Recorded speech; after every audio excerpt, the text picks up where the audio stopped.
Magandang buhay!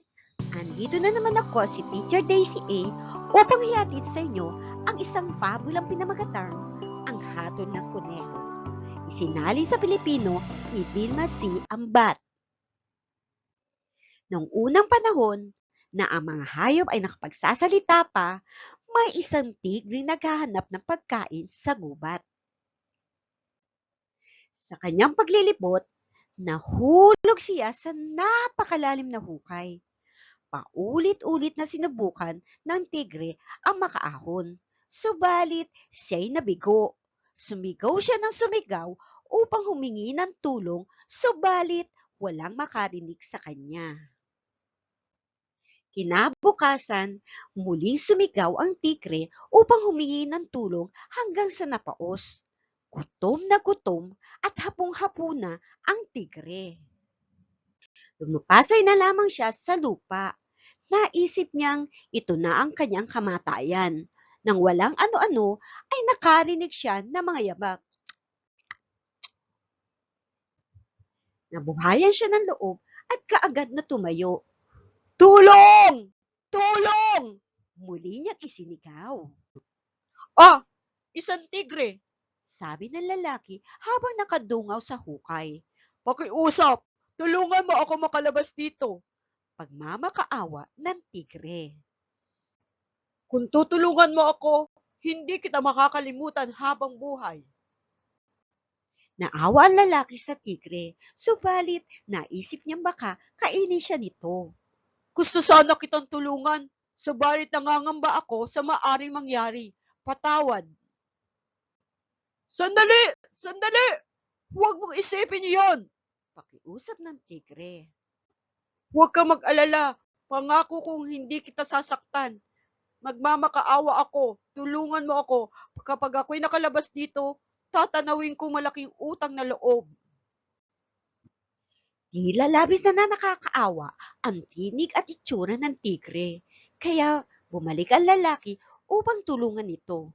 Nakahanap siya ng troso at dahan-dahan niyang ibinaba sa hukay. Gumapang ka dito. Gumapang ang tigre sa troso hanggang sa makaahon sa hukay. Nakita ng tigre ang lalaking tumulong sa kanya.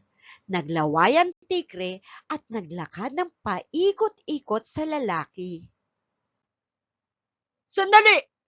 Hindi ba nangako ka sa akin na hindi mo ako sasaktan? Ito ba ang paraan mo ng pagpapasalamat at pagtanaw ng utang na loob? Sumbat ng lalaki. Wala akong pakialam sa pangakong iyan. Dahil nagugutom ako. Hindi ako kumakain ng ilang araw. Growl! Tugon ng tigre. Sandali! Sandali!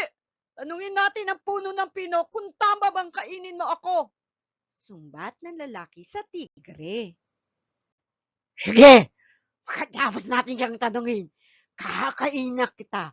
Gutom na ako. Growl! Tugon ng tigre. Ipiniliwanag ng tigre at ng lalaki sa puno ng pino ang nangyari. Ano ang alam ng tao sa pagtanaw ng utang na loob? Bakit ang mga dahon at sanga namin ang kinukuha ninyo upang magpainit ng iyong mga tahanan at magluto ng iyong mga pagkain? Tanong ng puno ng pino. Mga taon ang binilang namin upang lumaki. Kapag kami malaki na, pinuputan ninyo. Ginagamit nyo kami sa pagpapatayo ng iyong mga bahay at pagpapagawa ng iyong mga kasangkapan. At isa pa, tao rin ang humuhukay ng butas na yan. Utang na loob! Huwag ka na magdalawang isip, tigre! Sige, pawiin mo ng iyong gutom! Ano?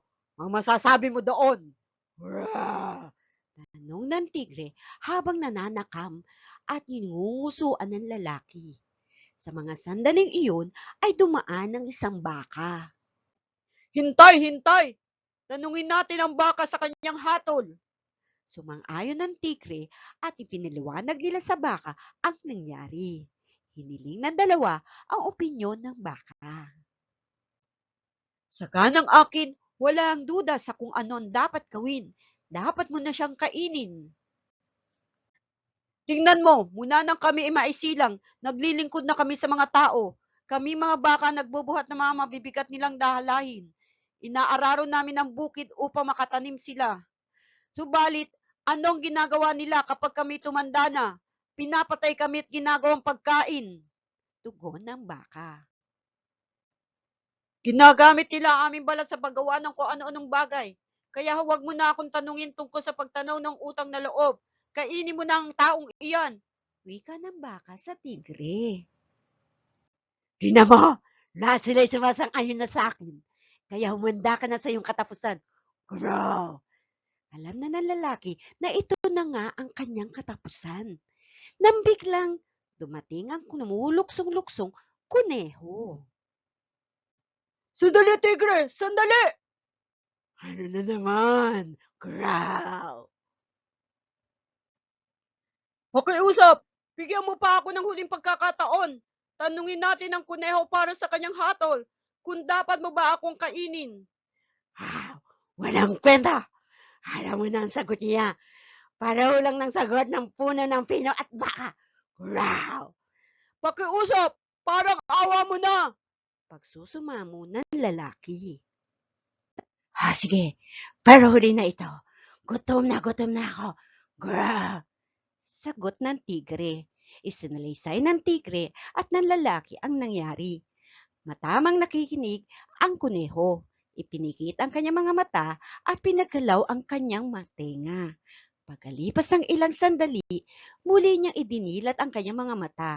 Malumanay at walang ligoy na nagsalita ang kuneho. Naiintindihan ko ang inyong sinalaysay. Subalit, kung ako ang magpapasya at magbibigay ng mahusay na hatol, dapat tayo magpunta sa hukay.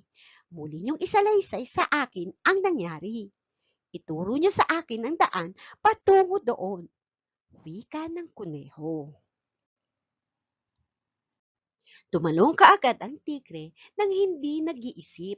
Ang nais lamang niya ay matapos agad ang usapan nang makain na niya ang tao. Ganito pala ang kalagayan niyo noon. Ikaw, tigre ay nahulog sa hukay at nakaahon. Ikaw naman lalaki, narinig mo ang paghingi ng saklolo kaya tinulungan mo ang tigre. Ngayon, maaari na akong magbigay ng aking hatol. Ang problemang ito ay nagsimula nang tinulungan mo ang tigre. Paliwanag ng kuneho na tila bang may ibang kausap. Sa ibang salita, kung ang tao ay hindi nagpakita ng kabutihan at iniwan ng tigre sa hukay, walang problema. Kaya ang naiisip ko na magpatuloy ang tao sa kanyang paglalakbay at dapat naman manatili ang tigre sa hukay. Magandang araw sa inyong dalawa. Ang wika ng matalinong kuneho at nagpatuloy sa kanyang paglukso. Maraming salamat sa inyong pakikinig. Hanggang sa muli. Paalam!